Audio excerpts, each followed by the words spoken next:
por funcionários mostram que havia mais tabletes antes da chegada das equipes. A polícia estima que cerca de 70 tenham sido desviados do local, o que levaria a carga total a perto de 500 quilos. Além da droga, os policiais apreenderam um GPS, um galão de combustível para abastecimento clandestino e adesivos com numeração de outra aeronave, possivelmente usados para burlar a fiscalização. Nós tivemos uma ação rápida, a nossa ação foi pontual e, graças a Deus, nós conseguimos êxito nessa missão. Testemunhas disseram ainda que 2 homens que estavam na aeronave fugiram para a mata logo depois do pouso forçado e não foram encontrados. Diante do risco de alguém tentar resgatar a carga, a polícia recolheu a droga ainda ontem à noite e trouxe tudo para a sede da Polícia Federal aqui em Redenção. De acordo com a Polícia Federal, a matrícula do avião indica origem boliviana. Testes preliminares apontam a pureza do entorpecente. A carga com cocaína foi incinerada na tarde desta sexta-feira, em uma cerâmica no município de Redenção. A Polícia Federal apura a rota do avião, a origem e qual seria o destino da droga. Tenta ainda identificar os 2 tripulantes que fugiram. Novas diligências e perícias devem apontar os responsáveis pela logística e o eventual envolvimento com uma rede internacional de tráfico de drogas. E em Marabá, no sudeste do estado, um homem foi preso em flagrante pelo crime de furto. Segundo a polícia, ele invadiu e furtou a fiação elétrica de uma casa. A residência estava desocupada e disponível para locação. Segundo o proprietário do imóvel, o prejuízo foi estimado em cerca de R$30 mil.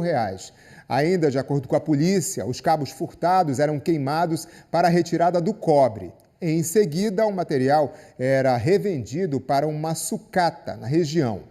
Ao chegar ao local, o responsável pelo estabelecimento confirmou ter comprado o cobre, mas disse que não sabia que se tratava de material proveniente de furto.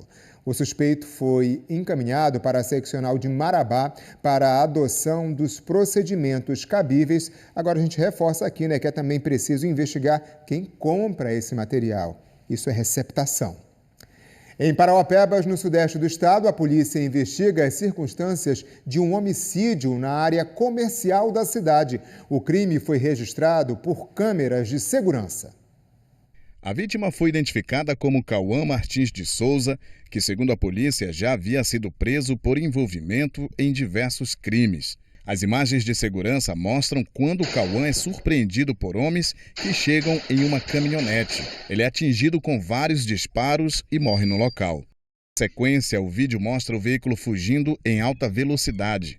O crime ocorreu na rua Araguaia, bairro Rio Verde, área comercial da cidade. Testemunhas relataram que Cauã recebeu uma ligação antes de sair de casa e, ao chegar à rua, foi executado. A polícia agora investiga a motivação da morte e a possível participação de mais pessoas no planejamento da ação. O corpo de Cauã foi levado para o Instituto Médico Legal da cidade. O caso foi registrado na seccional de Parauapebas, que já deu início às investigações. A Polícia Federal cumpriu 12 mandados de busca e apreensão em 13 municípios da região sudoeste do estado. A PF investiga irregularidades em processos licitatórios e a suspeita de lavagem de dinheiro no serviço de transporte escolar.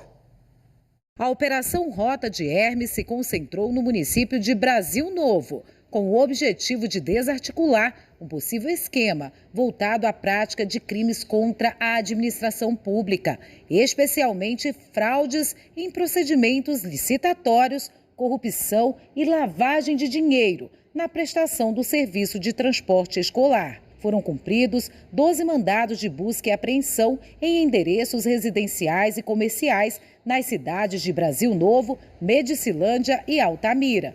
Os policiais federais apreenderam R$328 mil em espécie, veículos de luxo, além de joias. Todo o material foi encaminhado à Delegacia da Polícia Federal em Altamira. As investigações identificaram indícios de precariedade na prestação do serviço de transporte escolar para crianças da rede pública municipal, com a utilização de veículos improvisados, sem cintos de segurança e assentos adequados. Além disso, os valores pagos pelo município de Brasil Novo com os recursos do Fundeb e do Programa Nacional de Transporte Escolar não correspondem à qualidade do serviço executado. A Polícia Federal também apura subcontratação irregular e utilização de empresas de fachada. Um crime investigado e várias consequências, inclusive a qualidade do serviço oferecido para os estudantes. Em um vídeo publicado nas redes sociais, o prefeito de Brasil Novo, Wender Max Carneiro, disse que toda e qualquer denúncia deve ser investigada. Ainda segundo o prefeito, o município não foi notificado oficialmente e, de acordo com ele, vai se manifestar apenas quando tiver conhecimento dos autos do processo. Foram enterrados ontem, na zona rural do município de Garrafão do Norte, os corpos de mãe e de 2 filhos que morreram em um acidente no estado de Goiás. Foi na última segunda-feira. O velório foi no Templo da Assembleia de Deus da localidade de Livramento e o cortejo saiu pelas ruas até o ponto onde ocorreu o sepultamento, o cemitério. O carro em que a família estava foi atingido por uma carreta na BR-414, a 55 quilômetros de Goiânia.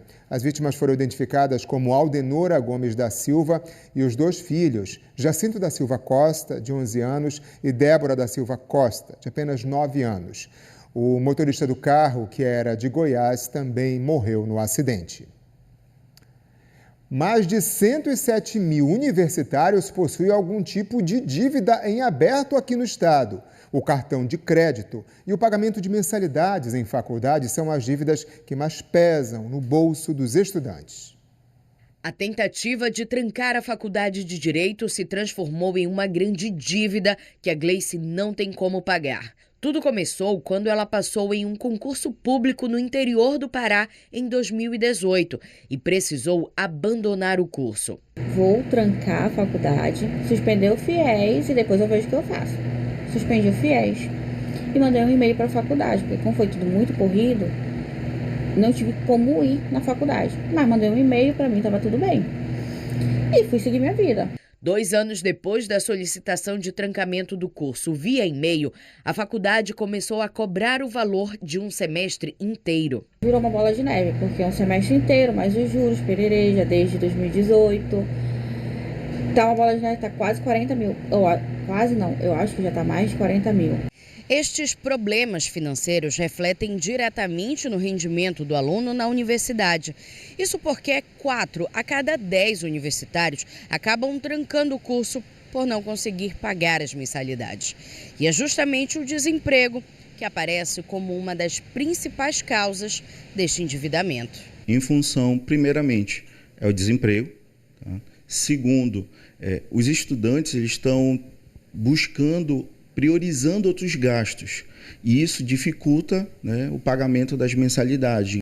Aqui no Pará, mais de 107 mil universitários possuem algum tipo de dívida em aberto, seja com um cartão de crédito, lojas ou outros. Mais da metade dos acadêmicos do Brasil possuem outros débitos, além dos atrasos nas mensalidades. Cerca de 35% dos universitários possuem alguma pendência. E cerca de 40% já teve que adiar algum plano, já teve que trancar a faculdade por conta de endividamento. As primeiras iniciativas elas são diretamente feitas pelas instituições.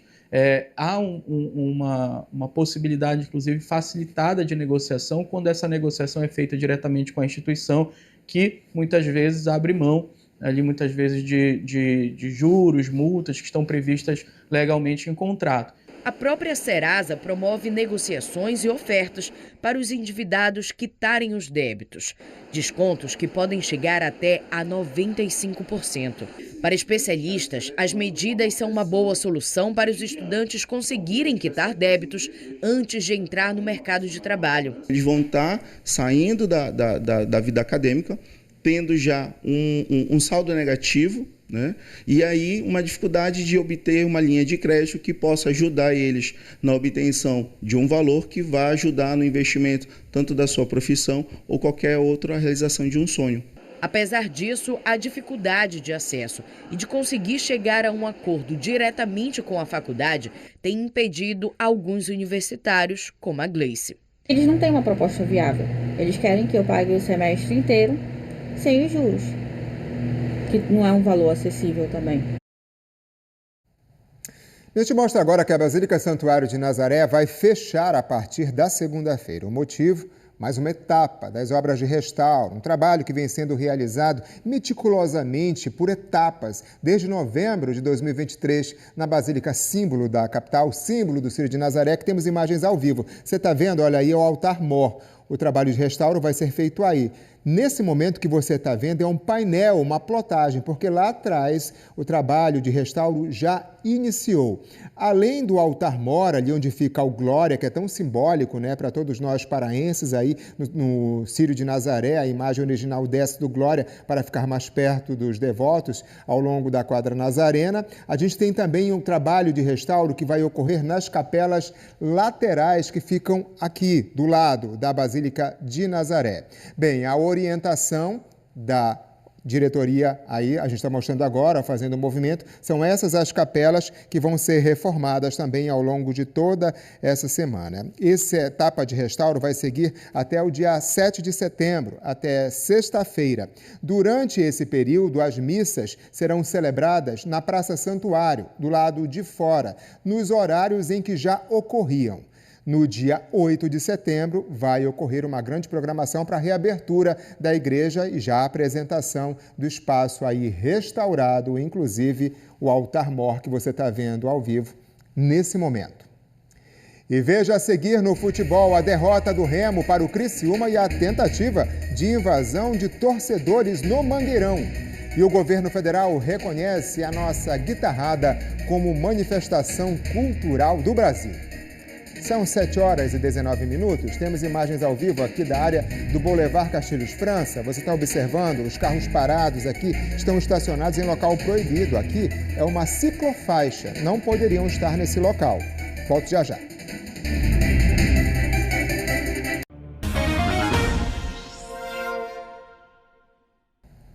Estamos de volta com o esporte.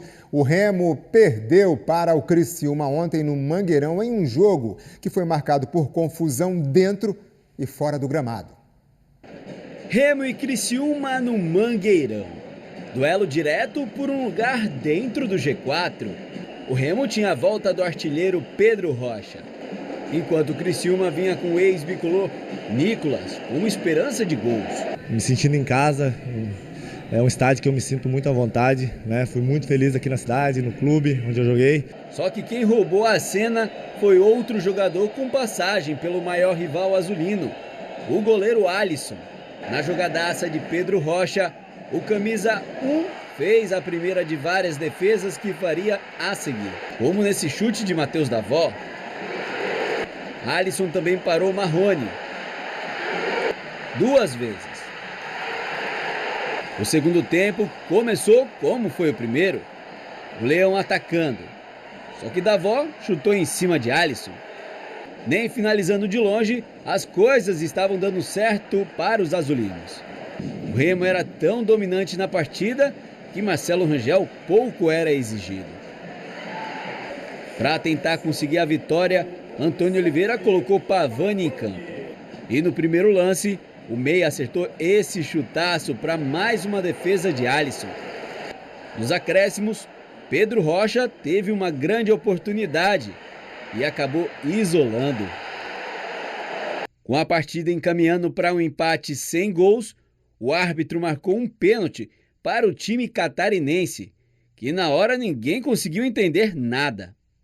Depois da revisão do VAR, o juiz confirmou a penalidade, marcando um toque de mão de Caio Vinícius dentro da área. Jean Carlos foi para a cobrança e fez o gol da vitória do Criciúma por 1-0. Depois do apito final, confusão entre os atletas ainda no gramado. A gente venceu, foi tirar uma foto e acharam ruim nós tirarmos a foto. O time azulino praticamente não correu riscos durante os 90 minutos, só que faltou o principal, o gol. Teve o controle da partida, só que foi punido pela falta de eficiência ofensiva, levando o gol de pênalti nos minutos finais da partida. Sofrendo mais uma derrota em casa e por mais uma rodada, o Leão ficará de fora do G4. O Remo fez tudo para ganhar este jogo, foi uma equipa que teve 6 chances claras de golo. Muito orgulhoso deles, daquilo que eles fizeram hoje. É evidente que o futebol não vive de resultados e das exibições, vive dos resultados. Portanto, e nessa perspectiva aí, o adversário acaba por ser feliz numa situação em que claramente fomos prejudicados. Mas isso pouco ou nada importa nesta altura. Pouco depois do fim da partida, torcedores tentaram invadir o gramado do Mangueirão. Eles conseguiram passar pela segurança e alguns até chegaram à pista de atletismo, mas foram contidos pelo policiamento presente no estádio. Os jogadores reservas do Criciúma, que estavam no gramado para fazer um trabalho pós-jogo, tiveram que voltar correndo para o vestiário. A confusão seguiu na parte externa do Mangueirão e algumas pessoas foram detidas. Cena sempre lamentável. A Polícia Militar informou que 3 pessoas foram detidas durante essa invasão, uma delas pela segurança privada do clube. Todas foram apresentadas à Delegacia de Proteção ao Torcedor. De acordo com a Polícia Civil, foram lavrados 2 termos circunstanciados de ocorrência por tumulto desportivo e os envolvidos terão que comparecer agora à Justiça quando convocados. Em comemoração ao mês do patrimônio cultural, ficou em exposição hoje em Belém um dos grandes achados recentes da arqueologia da capital. A embarcação encontrada no ano passado nas obras da Nova Doca, que está na fase final de restauração.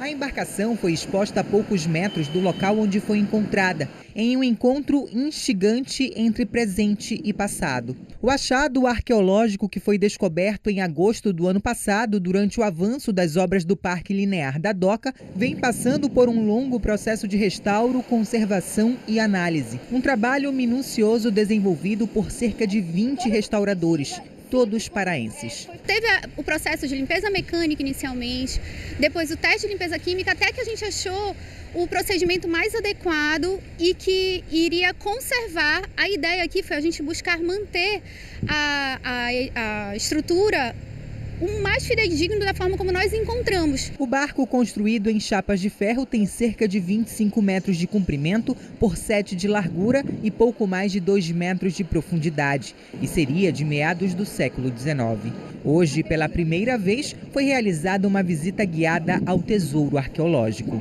Era muito inédito encontrar uma embarcação metálica. Achei muito interessante saber como é que foi feito a limpeza, o material utilizado para fazer a manutenção e a preservação no futuro.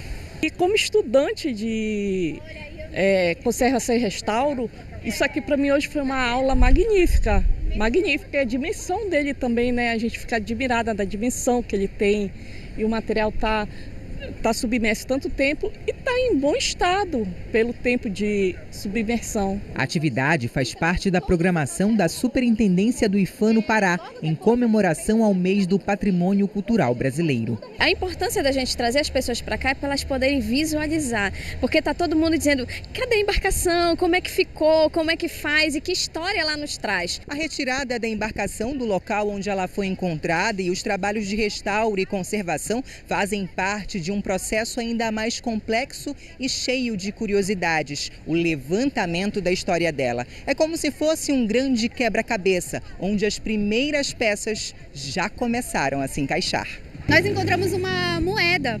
Essa moeda, ela é de 20 réis, ela é do Brasil Regência, de 1781, e ela foi encontrada na proa. Aí a gente remonta à questão daquela mitologia do barqueiro, né, que tem que colocar a moeda na frente para dar sorte à embarcação. Essa que é a nossa principal participação, é tentar contextualizar esse objeto, não só no processo histórico dele, mas também no processo técnico que ele necessita para que a gente consiga ter essa interpretação correta. O barco ainda está em fase final de restauro, mas a expectativa é que em breve ele ajude a contar parte do nosso passado. E essa embarcação traz muita coisa para a gente entender o hoje e repassar para o futuro, né? Não se escreve história lá na frente sem a gente entender o que aconteceu lá atrás. Aqui vai ser todo transformado em uma área muito bonita, como se fosse a Belém de lá de trás, para que a gente possa colocar essa embarcação totalmente estruturada para receber as pessoas. Uma estimativa? Provavelmente antes do Sírio. Eu, como futura conservadora e restauradora, né, pretendo meus conhecimentos investir nas crianças. Tudo que eu aprendi eu quero dar não sei como, mas para as crianças, porque eu acho que para te amar, tu tem que conhecer. Então tu só ama teu patrimônio se tu conhecer desde pequeno. Trabalho importante, né? Cuidadoso, delicado, nos mínimos detalhes. E olha, o Instituto Arraial do Pavulagem anunciou hoje o calendário para o segundo semestre desse ano. Além do arrastão, do Sírio, o Batalhão da Estrela vai encher de cores e alegria as ruas de Belém durante a COP30, em novembro. Na agenda dos próximos 6 meses do Instituto Arraial do Pavulagem, uma das novidades é a volta do Cordão do Peixe-Boi. A última edição foi realizada em 2013 e, neste ano, retorna com ações para o período da COP30, com atividades voltadas para a preservação do meio ambiente. A expectativa é de fazer parte do calendário de cultura da COP, uma ação de rua, Arraial do Pavulagem, patrimônio da cultura nacional, né? Todas as atividades do Instituto Pavulagem já estão com datas definidas e orçamento garantido até janeiro de 2026. O projeto, que inclui o arrastão do Sírio, cordão do peixe-boi e cordão do galo, está entre os 140 selecionados em uma chamada cultural. Resultado que dá tranquilidade para o Instituto Arraial do Pavulagem seguir com suas atividades. Eu acho que é a primeira vez que a gente está tendo uma certa tranquilidade, né, de programar um calendário já mais fixo para as pessoas entenderem os processos de inclusão e de acesso. Né, graças a esse novo momento que a gente está vivendo de captação de pessoas, de empresas para trabalhar conosco nesse projeto que a gente acredita muito para transformar a vida das pessoas. A 23ª edição do Arrastão do Sírio abre inscrições neste sábado para a formação do Batalhão da Estrela por meio de um link divulgado no perfil oficial do Instituto. Os inscritos já vão ter a oportunidade de participar do Cordão do Peixe-Boi no período da COP30. E em dezembro tem o Cordão do Galo, com ações em Cachoeira do Arari, no Marajó, programação que se estende até o mês de janeiro. Como é bom ver essa toada, né? O show de lançamento do Arrastão do Sírio vai ser no próximo dia 5 de setembro. Os detalhes da programação e também como se inscrever, as datas dos arrastões, você encontra no nosso site, o G1 Pará. Está lá tudo explicadinho. E olha, um reconhecimento nacional, a Guitarrada recebeu o título de Manifestação Cultural do Brasil. O reconhecimento foi concedido hoje pelo presidente Luiz Inácio Lula da Silva. A repórter Poliane Guimarães está aqui ao vivo e traz mais detalhes para a gente desse título que nos enche de orgulho, né, Poli? Boa noite. Com certeza, João. Boa noite a você e a quem nos acompanha. Essa é mais uma vitória não só da cultura paraense, mas, é claro, dos músicos que defendem esse ritmo. O reconhecimento valoriza essa que é uma das principais manifestações, uma das mais populares daqui do estado. E a guitarrada é resultado de uma fusão de vários ritmos, entre eles o carimbó, a cúmbia, o merengue, o choro, e ele tem 3 grandes mestres, entre eles o mestre Vieira, o mestre Aldo Sena e o Curica, que contou pra gente como recebeu essa notícia. Veja. A guitarrada já surgiu aqui com o mestre Vieira, foi o criador, e nós seguimos a ele. Eu tive o prazer de tocar junto com os mestres da guitarrada, eu, o mestre Vieira, Aldo Sena, e para mim receber como patrimônio, para mim é uma alegria muito grande.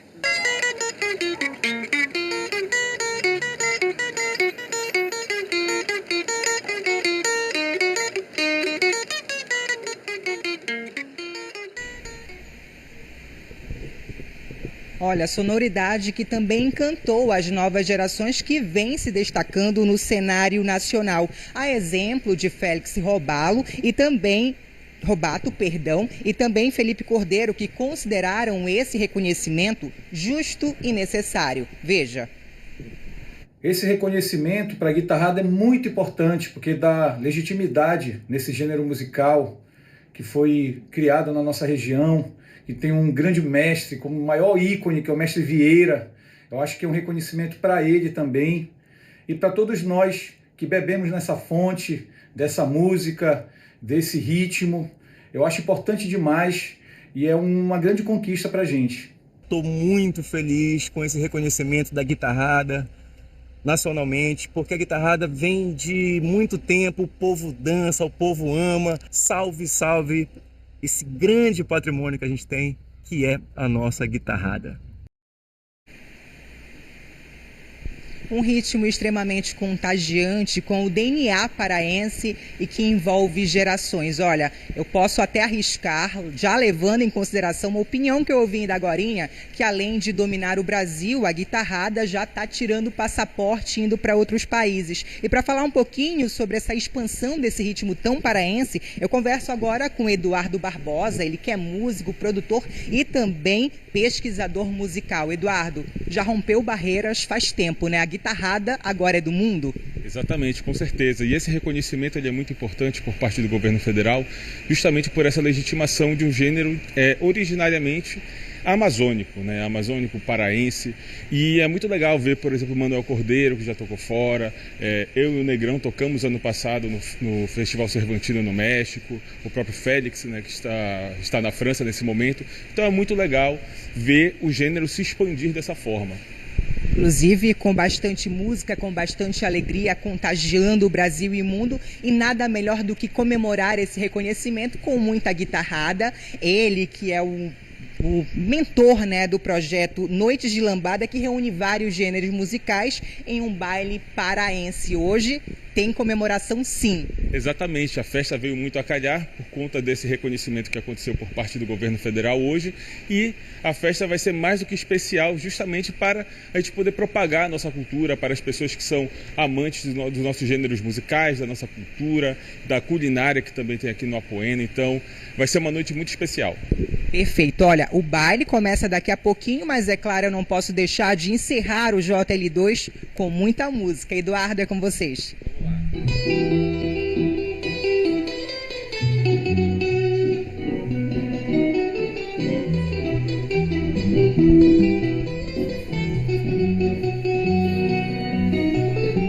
João, eu não sei você, mas eu já estou por dando os meus primeiros passos. Volto contigo.